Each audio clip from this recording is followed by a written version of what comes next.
तो all exam GS में आप सभी का स्वागत है। मैं लेकर आया हूँ न्यू अपडेट्स। देखिए, बिहार की तरफ से वैकेंसी आई हैं, बिहार एसएससी की तरफ से।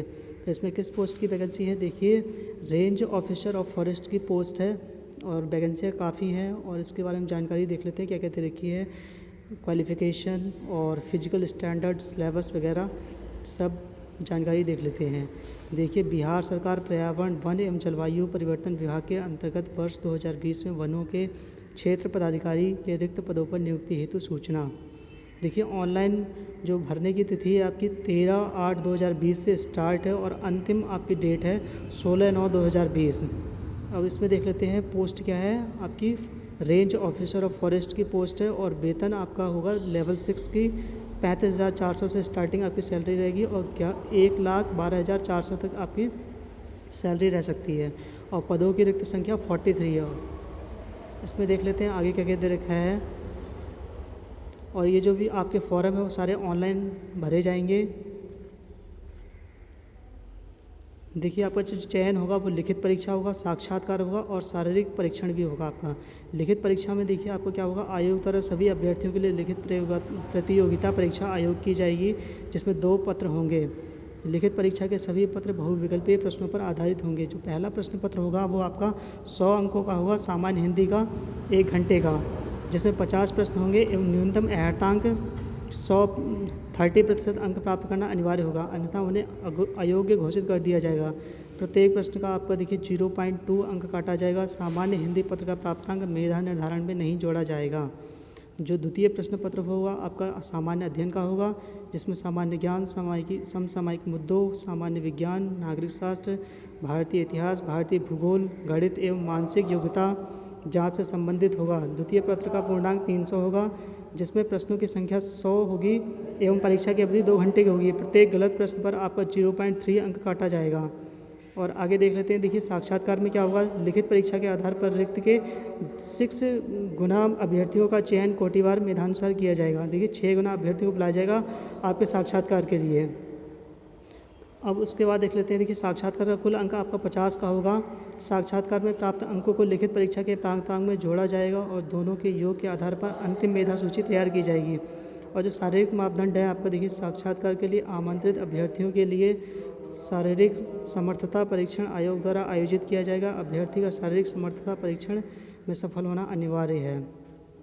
उसके बाद देख लेते हैं जो आपकी फिजिकल स्टैंडर्ड है पुरुषों के लिए। देखिए, हाइट न्यूनतम होनी चाहिए 152.5 सेंटीमीटर एसटी कैंडिडेट के लिए, और अन्य के लिए आपका 163 सेंटीमीटर होना चाहिए। और महिलाओं के लिए न्यूनतम आपकी देखिए 145 सेंटीमीटर एसटी कैंडिडेट के लिए और अन्य के लिए 150 सेंटीमीटर होना चाहिए।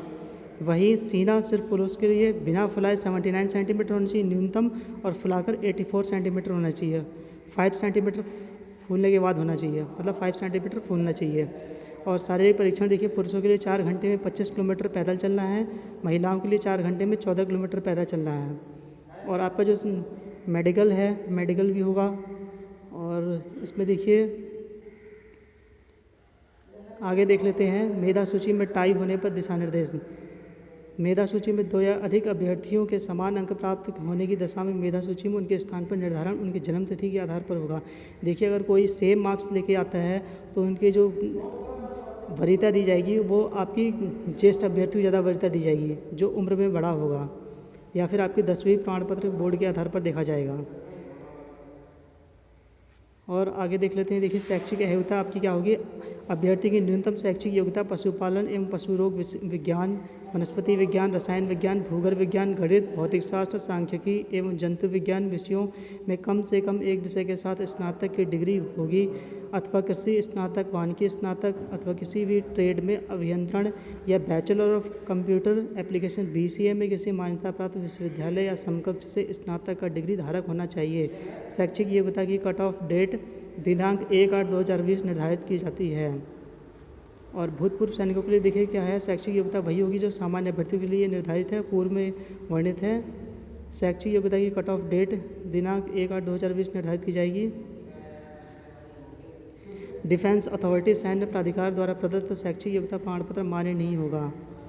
उम्र सीमा की अगर हम बात करते हैं तो उम्र सीमा देखिए गणना आपकी 1/8/2020 के आधार पर की जाएगी, परंतु वैसे ही अभ्यर्थी जो दिनांक 1/8/2015 को सरकार द्वारा निर्धारित अधिकतम उम्र सीमा निर्धारित करते हों वे भी उम्र सीमा के आधार पर इस आवेदन पत्र को भर सकेंगे। बिहार सरकार कार्मिक एवं प्रशासनिक सुधार विभाग बिहार का प्राप्तांक 212 दिनांक 23/1/2006 द्रष्टव्य।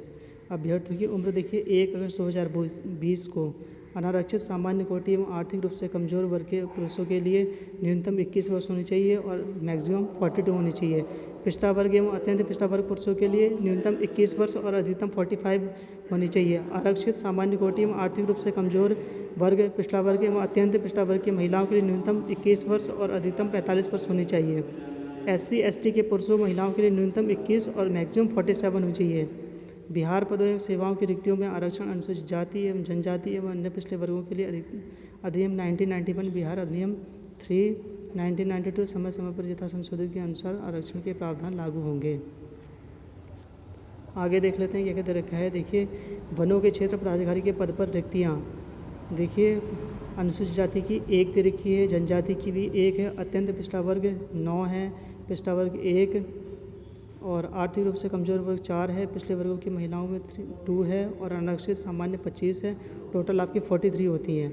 वहीं महिलाओं के लिए 36 रूप से आरक्षण है, अन्य पिछड़ा वर्ग में 3 है और आर्थिक रूप से कमजोर वर्ग में 1 है और अनारक्षित सामान्य में 6 हैं। क्षैतिज आरक्षण की अगर हम बात करें तो वनों के क्षेत्र पदाधिकारी हेतु अधिसूचित 43 पदों पर बिहार सरकार सामान्य प्रशासन विभाग के परिपत्र संख्या 2342 दिनांक 15/2/2016 के आलोक में आरक्षित एवं गैर आरक्षित कोटि में महिलाओं के लिए 35% क्षैतिज आरक्षण की व्यवस्था की गई है। वहीं बिहार सरकार सामान्य प्रशासन विभाग के परिपत्र दिनांक 18/2/2016 के आलोक में राज्य सरकार ने स्वतंत्रता सेनानियों के पोता पोती नाती नातिन को 2% क्षैतिज आरक्षण की व्यवस्था की है, अर्थात उनके लिए कुल 1 पद आरक्षित है। आयु सीमा में छूट का प्रावधान देखिए क्या दे रखा है। वनों के क्षेत्र पदाधिकारी के पद पर भूतपूर्व सैनिकों को आयु सीमा में निम्न प्रकार की छूट दी जाती है। असैनिक पदों पर नियुक्त हेतु भूतपूर्व सैनिकों को कम उम्र सीमा में 3 वर्ष तथा प्रतिरक्षा सेवा में बिताई गई सेवा अवधि के योग के समतुल्य रियायत दी जाएगी, बशर्ते कि उनकी वास्तविक उम्र आवेदन देने की तिथि को 57 वर्ष से अधिक नहीं होनी चाहिए। और जो ये एज काउंट भूतपूर्व सैनिकों की सेनानिवृत्ति भी कट ऑफ डेट 1/8/2020 निर्धारित की जाती है। आगे देख लेते हैं क्या क्या दे रखा है। देखिए ऑनलाइन आवेदन आपका है ये, और इसमें देखिए स्टार्टिंग डेट मैंने बताई दी आपको 13/8/2020 है और अंतिम डेट जो है आपकी 16/9/2020 है। और आपकी जो साइट दे रखी है इस साइट में आप जा कर के चेक कर सकते हैं। आगे देखिए क्या दे रखा है।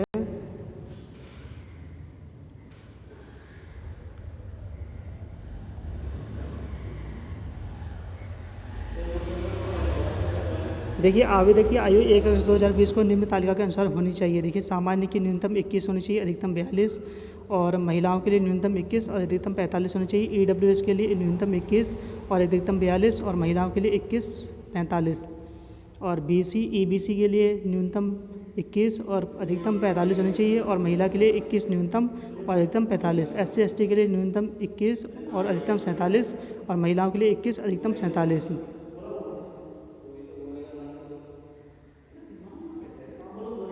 देखिए और उसके बाद क्या होता है जो आपके आयु मापदंड है मैक्सिमम क्वालिफिकेशन क्वालिफाइंग एज वो सामान्य के लिए 37 years plus years of service rendered plus 3 years होगा और महिलाओं के लिए अलग है और दोनों पुरुषों महिलाओं के लिए 57 ईयर्स मैक्सिमम होगी। बाकी सभी कैटेगरी के लिए दे रखा है। और उसके बाद देखिए आवेदन शुल्क अगर हम देखते हैं तो सामान्य के पुरुषों के लिए 700 रुपये है, महिलाओं के लिए भी 700 है। EWS के लिए 700 महिला पुरुष दोनों के लिए और EBC और BC के लिए भी 700 महिला पुरुष दोनों के लिए। SC/ST कैंडिडेट के लिए 400 रुपीज़ है महिला पुरुष दोनों के लिए। आगे देख लेते हैं। देखिए पंजीकरण आपका ऑनलाइन ही होगा आपका। और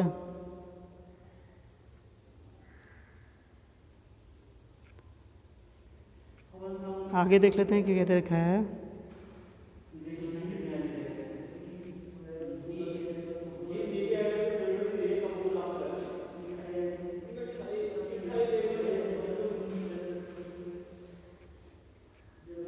तो ये थी दोस्तों आज की अपडेट। मिलते हैं अगले अपडेट के साथ में। जिन लोगों ने मेरे चैनल को सब्सक्राइब नहीं किया वो मेरे चैनल को सब्सक्राइब कर ले और बेल आइकन को भी प्रेस कर दे, ताकि जब भी मैं कोई वीडियो डालता हूँ तो आप तक मेरे नोटिफिकेशन पहुँच जाए। गुड बाय दोस्तों, और ज़्यादा से ज़्यादा शेयर करें।